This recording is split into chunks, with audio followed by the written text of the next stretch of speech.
الإخوان والأخوات، السلام عليكم ورحمة الله تعالى وبركاته. نحن في الدرس السابع من دورة تصميم قالب ال HTML وال CSS. في هذا الدرس سنقوم بتصميم هذه السكشن Our Team. سنبدأ كعادتنا بكتابة تعليق Start Our Team،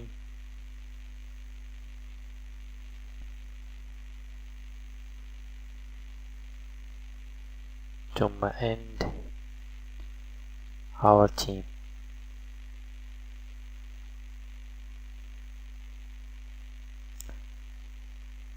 سننشئ div بكلاس Our Team،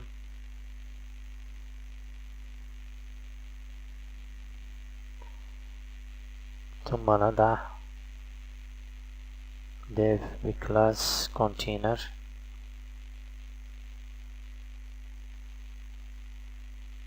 وبعد ذلك نضع ال H3 Our Team، ونضع له الكلاس Heading التي وضعناها في درس ماضي.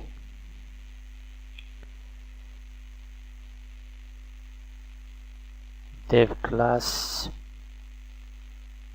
developer، هذا هو الdiv الذي سيتكرر 4 مرات. في هذا الdiv سنقوم بوضع صورة img src. ندخل على img ونختار الأفاتار 1، ثم الالترناتيف تكست ونتركه فارغا. سأغلق الإيماج. بعد ذلك سأضع H4.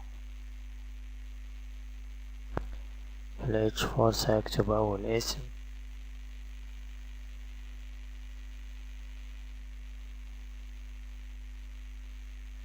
بعد ال H4 سنضع قائمة UL بداخلها LI، داخل LI رابط، وداخل الرابط سنضع صورة أيقونة الفيسبوك،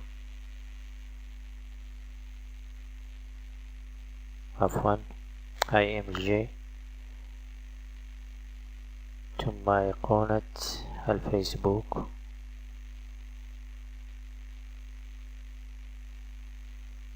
بعد الالترناتيف تكست سأغلق الإيماج. سأكرر هذه ال LI 3 مرات. سأعدل على الصور، أيقونة تويتر ثم أيقونة الإيميل.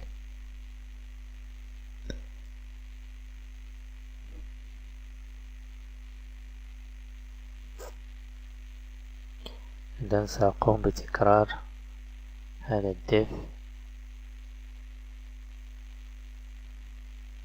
سأكرره مرة، مرتين، 3 حتى يصبح لدي 4. سأقوم الآن بتعديل الأسماء وتعديل الأفاتارز. سأعدل على صور الأفاتارز وأعدل على الأسماء.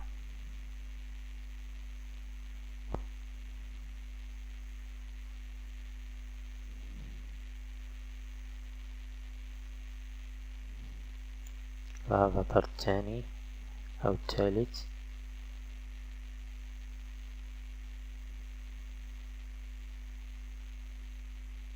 وضعت اسم رجل لفتاة. سأكتب هنا عالية، أي اسم المهم.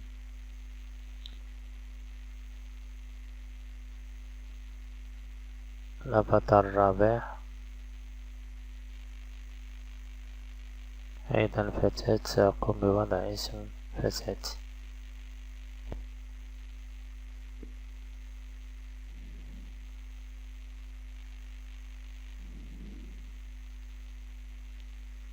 إذا كنترول اس، ريفرش، هكذا تظهر حاليا. سأقوم بتنسيقها. ال H3 هو منسق لأنني قمت بوضع كلاس هيدنج ونسقتها في درس ماضي. الآن سأكتب تعليق في ملف CSS our team style sheet.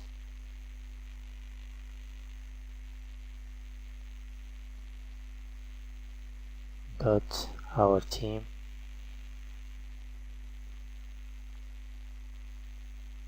ثم dot our team dot developer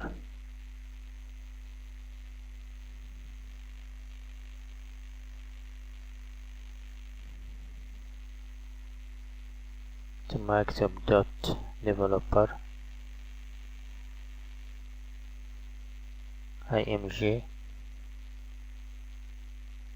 المباشرة، ال img المباشرة. عندما أضع هذه العلامة فأنا أشير إلى ال img التي تأتي مباشرة بعد الديف حتى لا يؤثر على أيقونة التواصل الاجتماعي. إذا padding top لل our team ب50 بكسل و padding bottom أيضا 50 بكسل و overflow hidden لأننا سنقوم بعمل float. بالنسبة للديفلوبر سأقوم بعمل float left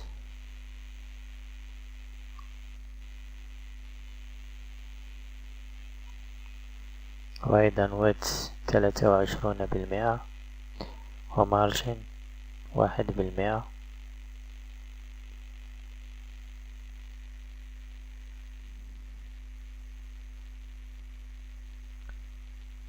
بالنسبة للإيماج الأفاتار سأضع width 160 بكسل وهايت أيضا 160 بكسل.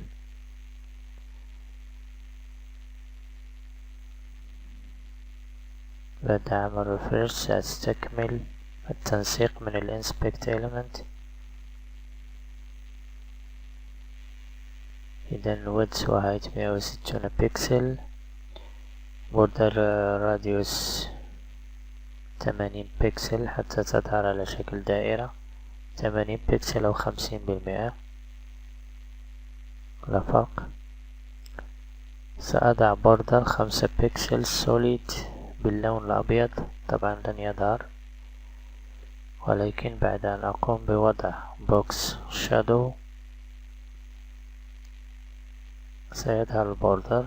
إذا 002 بكسل، 2 بكسل باللون الرصاصي الفاتح كما ترى الآن،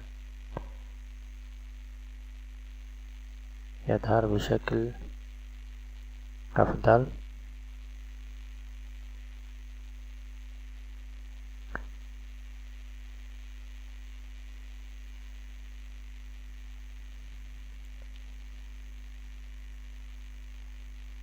الآن سأقوم بإضافة text online center للديفلوبر حتى تتوسط الصور ويتوسط أيضا التكست.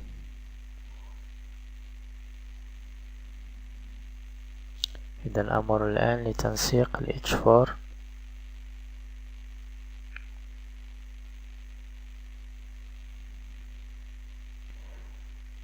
سأكتب الآن دوت developer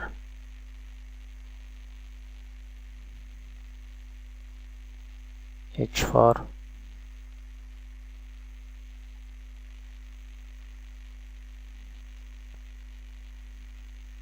وأيضا UL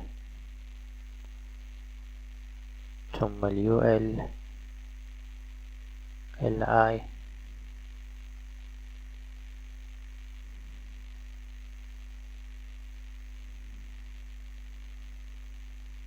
ثم بعد ال LI الإيمج.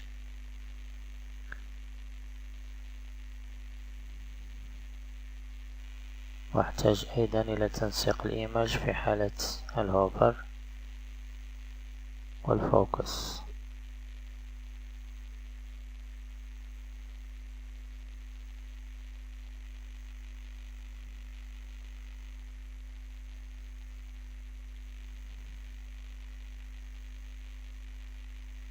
بعد عمل ريفرش سأمر لتنسيق ال H4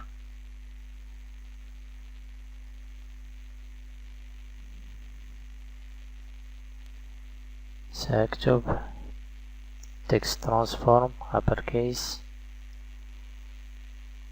والfont weight normal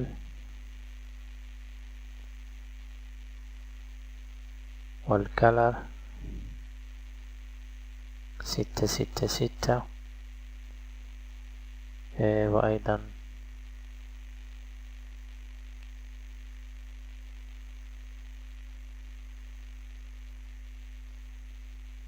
letter spacing 2 بكسل.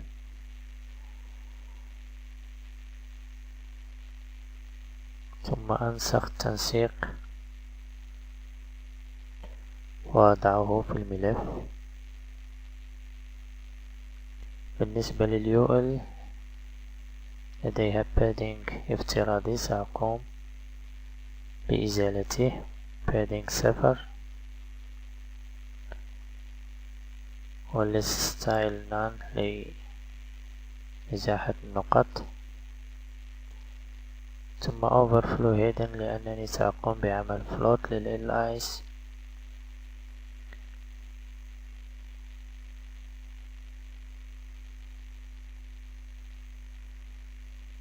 هذا كل شيء. سأنسخ الكود وأقوم بوضعه هنا. بالنسبة للLI سأقوم بعمل float left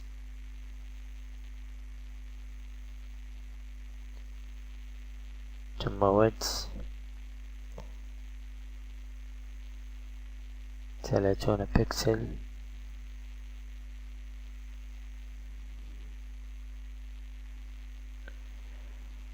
أنسخ الكود وأضعه هنا. بالنسبة للإيمج سأضع width 30 بكسل وهايت أيضا 30 بكسل.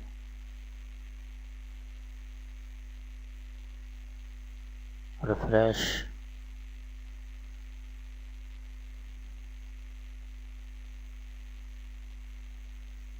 كما ترى سأضع مارجن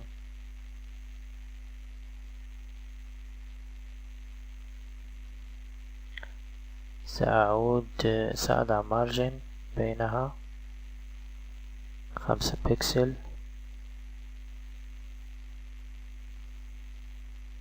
أحتاج الآن لتوسيطها. هناك عدة طرق لتوسيطها. سأضع للUL display inline block ثم margin 0 auto. وهكذا ستتوسط. لماذا وضعت الانلاين بلوك؟ حتى يأخذ حجم المحتوى، حتى لا أضطر لوضع width. إذن في حالة الهوفر والفوكس أريد transform rotate 360 درجة.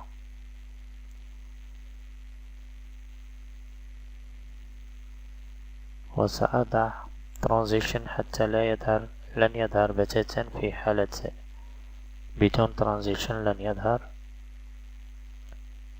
سأضع transition 1 second is in out Ctrl S. الآن عندما أضغط على refresh كما ترى الروتيت يظهر بشكل واضح. إذن هذا كل شيء دمتم في رعاية الله وحفظه، والسلام عليكم.